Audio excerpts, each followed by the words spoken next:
गांव विकास का नहीं होता, कोई सड़क नहीं बनती, कहीं बिजली नहीं, हर घर में बिजली। देखिए ऐसे लाखों काम हैं जिनको मेरे पास गिनवाने के लिए समय नहीं है। आज हमारे आदरणीय मुख्यमंत्री जी, पूर्व मुख्यमंत्री जी श्रीमान निशंक जी उत्तराखंड के मुख्यमंत्री रहे, उन्होंने नेपाल बॉर्डर, चाइना बॉर्डर की स्थिति जितना अच्छा हिमालय के बारे में उनका अध्ययन है वो बताएंगे। उस हिमालयी क्षेत्र में जहाँ जाने में दिक्कत होती थी, आज वहां पर हाईवे बने हुए हैं। चाइना से मुकाबला करने के लिए जितनी बड़ी कुतुब मीनार की ऊंचाई है उतने लंबे पुलों के खंभे बनाए गए हैं जम्मू कश्मीर में, कुतुब मीनार से ऊंचे। उसके ऊपर रेलवे लाइन बिछाई गई है और टैंक, मिसाइल, गोला बारूद लेकर के दिल्ली से देश की सरकार ने, आदरणीय मोदी जी ने किए, ये आप सभी लोग जानते हैं। इसके पहले क्या था, धर्म में लोग बटे हुए थे, जातियों में बटे थे, उप जातियों में लोग बटे थे और निकम्मे बनकर काम करते थे, जातियों में भेद करते थे, धर्म में भेद करते थे। भारतीय जनता पार्टी की सरकार में हमारे अल्पसंख्यक समाज के लोग, उनका भी विश्वास बढ़ा, जो पाकिस्तान में रहते हैं और वो कहते हैं काश हम बंटवारे के समय हिंदुस्तान में रह गए होते तो हमारी स्थिति आज यहाँ से बहुत ठीक होती। हमारा ये मौजहा नगर मुस्लिम बाहुल्य क्षेत्र है, यहाँ के बहुत से हमारे मुस्लिम बुद्धिजीवी जो विद्वान होंगे वो इस बात को भले ही खुली जुबान से न बोले, लेकिन तभी जुबान बोलते होंगे कि अगर पाकिस्तान में रहते तो हमारे बच्चे पढ़ नहीं पाते, नौकरी नहीं पा पाते, हमारे व्यापार नहीं बढ़ पाते।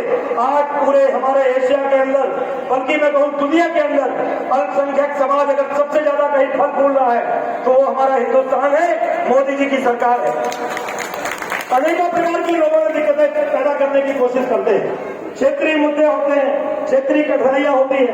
मैं ज्यादा समय नहीं लेना चाहता, भावना में आपसे बात कर गया, लेकिन मैं एक बात आपसे जरूर कहना चाहता हूं। अगर अपने पड़ोसी की आप मदद नहीं करेंगे, अगर पड़ोसी में बिरादरी ढूंढेंगे, पड़ोसी को आप साधन संपन्न है कि विपन्न है कि गरीब है कि अमीर है कि कोई गांव छोड़ना पड़ेगा, हमको भी अपना गांव छोड़ना पड़ेगा, ये आपको तय करना पड़ेगा, ये संकल्प लेकर के जाना पड़ेगा कि कोई भी है, जो भी हमारे हिंदुस्तान के 140 करोड़ नागरिक है, हमारे भाई है, हमारे बंधु है, हमारे पड़ोसी है, हर व्यक्ति को हम सभी लोग सबका सम्मान करने वाले लोग हैं, भारतीय जनता पार्टी के कार्यकर्ता हैं।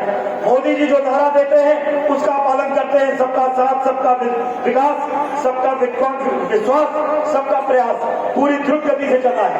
ये ऑफिसों में, बाबुओं में जिनकी जेल बोरे के बराबर हो गई है, उसको कुचलने की जरूरत है। वो भ्रष्टाचार तब कुचलेगा जब पूरे क्षेत्र के लोग खड़े हो जाएंगे। अपना काम कराने के लिए आप रिश्वत के लिए, देने के लिए जेब में हाथ नहीं डालेंगे, बल्कि आप अपना कलम उठा करके उसके पीछे पड़ जाएंगे। हम लोगों के अंदर कमियां हैं, कई बार होता है कि कोई भ्रष्ट आदमी है, हम लोग डर जाते हैं कि इस अधिकारी को, इस कर्मचारी को अगर हम रिश्वत नहीं देंगे तो हमारा काम नहीं होगा। आप तय मानिए, प्रधानमंत्री जी की मंशा है कि जब देश की आजादी के 100 वर्ष पूरे हों, आपको भी प्रयास करना होगा। आप सोचेंगे कि केवल सरकार भ्रष्टाचार समाप्त कर देगी, हमारे नेतृत्व ने भ्रष्टाचार समाप्त कर दिया, नीचे तक समाप्त हो गया, लेकिन कुछ जगहों पर जहां बचा है आपके प्रयास की आवश्यकता है। इसलिए अंत में मैं आपसे निवेदन करके अपनी एक बात कह के बात पूरी करता हूं। किसी के साथ गलत करना नहीं है, किसी की गलत सहनी नहीं है, चाहे कोई नेता हो, अधिकारी हो, कोई हो, किसी के भी दबाव में आने की आवश्यकता नहीं है। जिस विचार से आप काम कर रहे हैं उस विचार से आप काम करिए। लोग अधिकारी लगाने का काम करते हैं। इसी मौजहा में जब हमारा एक 150 साल पुरानी परंपरा का कंस के मेले का जब जुलूस निकल रहा था, तो हमको एक अधिकारी ने इस समय कहा, जब उसको किसी कारण से रोका गया, कुछ लोगों ने रोका, तो मुझे लोगों ने बोला सांसद जी आप मत जाइए, वहां खतरा है। मैंने बोला 150 साल पुरानी परंपरा है, खतरे की कौन सी बात है। तो कुछ अधिकारी जो अवैध खनन का कारोबार चलाते थे, जो भ्रष्टाचार में लिप्त थे, वो गलत लोगों के दबाव में आकर के वो भड़बड़ाने का काम कर रहे थे और लोगों को डराने का काम कर रहे थे। मौजहा की कोई भी जनता डरी नहीं, सभी लोग मिलजुल करके एक साथ खड़े हुए। मुझे एक अधिकारी ने फोन किया कि सांसद जी आपकी जान को खतरा है। मैंने बोला कि 50,000 लोगों का जुलूस निकलता है, 100% निकलेगा। बोले आप वापस चले जाइए वरना आपको बहुत खतरा है।